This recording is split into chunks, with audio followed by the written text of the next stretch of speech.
దక్షిణాది రాష్ట్రాలకు సంబంధించి 130 లోక్సభ స్థానాల్లో బీజేపీకి అతి కష్టం మీద 12 నుంచి 13 స్థానాలు మాత్రమే వస్తాయి. అసలు మోదీకి ఎక్కడా కూడా దేశంలో ఆయన చేసింది ఏమీ లేదు, ఆయన ఒరగబట్టింది ఏమీ లేదు అని చెప్పేసి రేవంత్ రెడ్డి కేరళలో పర్యటిస్తున్న నేపథ్యంలో సో ఆయన ప్రజలను ఉద్దేశించి బీజేపీ పైన తీవ్ర ఆగ్రహం వ్యక్తం చేయడం జరిగింది.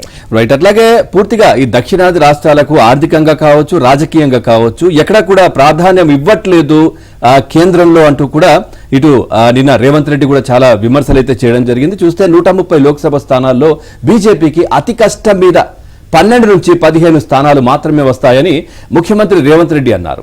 మిగతా స్థానాలన్నీ ఇండియా కూటమి పార్టీలే కైవసం చేసుకోబోతున్నాయని పేర్కొన్నారు. ఇక బీజేపీ 10 ఏళ్ల పాలనలో దేశానికి ఏం బురగబెట్టిందని ప్రజలు ఆ పార్టీకి ఓటు వేస్తారని ప్రశ్నించారు. నిత్యావసర వస్తువుల ధరలు గతంలో ఎన్నడూ లేనంతగా పెరిగాయని, నిరుద్యోగం గరిష్ట స్థాయికి చేరిందని, రైతుల సమస్యలు పెరిగిపోయాయని తెలిపారు. ముఖ్యంగా గత 10 ఏళ్లలో ప్రధాని మోదీ దేశాన్ని 130 లక్షల కోట్ల అప్పులో ముంచారని ఆరోపించారు. దేశానికి సంబంధించి ఇవి అత్యంత కీలకమైన అంశాలని, ప్రజలు వీటిని పరిగణలోకి తీసుకుంటారని చెప్పారు.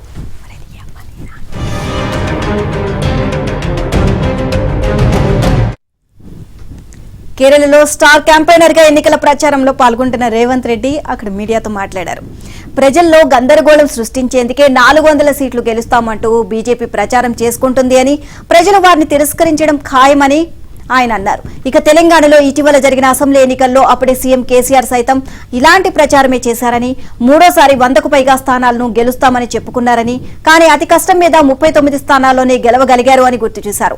ప్రధాని మోదీని గతంలో పొగిడారు అన్న ప్రశ్నకు రేవంత్ స్పందిస్తూ ఒక ముఖ్యమంత్రిగా దేశ ప్రధానితో మాట్లాడాను తప్ప పొగడలేదు అని తెలియజేశారు. ప్రధానికి సంబంధించి తన మాటలను తప్పుగా అర్థం చేసుకున్నారని తెలిపారు. కేరళలోని మొత్తం 20 ఎంపీ స్థానాలను ఇండియా కూటమి గెలుచుకోబోతోంది అని, బీజేపీకి ఎక్కడ డిపాజిట్లు కూడా రావని జోస్యం చెప్పారు.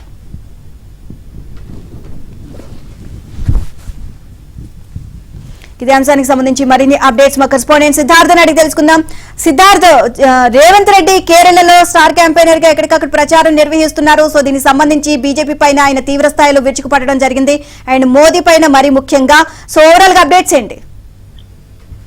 నిన్న రేవంత్ రెడ్డి కేరళలో ప్రచారం చేశారు. ఆయన సౌత్ ఇండియాలో బీజేపీ ప్రాబల్యం పూర్తిగా తగ్గిపోయింది. ఇక్కడ నార్త్ ఇండియాలో కూడా బీజేపీకి ఎవరు మద్దతు తెలపట్లేదు. అందుకోసమే సౌత్ ఇండియా పైన బీజేపీ కన్నేసింది. సౌత్ ఇండియాలో పాగా వేయాలని బీజేపీ ప్రయత్నాలు చేస్తుందని రేవంత్ రెడ్డి ఆరోపించారు. కానీ బీజేపీ ఎన్ని ప్రయత్నాలు చేసినా ఇక్కడ 130 సీట్లలో 12 నుంచి 15 వరకు మాత్రమే బీజేపీ పరిమితం అవుతుందని రేవంత్ రెడ్డి చెప్పారు. ఇక్కడ కేరళ చీఫ్ మినిస్టర్ విజయన్ పై కూడా రేవంత్ రెడ్డి పొలిటికల్ కామెంట్స్ చేశారు. ఆయన కమ్యూనిస్ట్ కాదు, కమ్యూనలిస్టు అని ఆయనపై ఎద్దేవా చేశారు. బీజేపీకి సంబంధించి పూర్తిగా ఆ పార్టీ పెట్టుకున్నటువంటి టార్గెట్ ను రీచ్ కాదు. ఖచ్చితంగా రాహుల్ గాంధీ ప్రధానమంత్రి అవుతారు. 9వ తారీఖు జూన్ 9న రామ్లీలా మైదానంలో రాహుల్ గాంధీ ప్రధానమంత్రిగా ప్రమాణ స్వీకారం చేస్తారని కూడా రేవంత్ రెడ్డి చెప్పారు.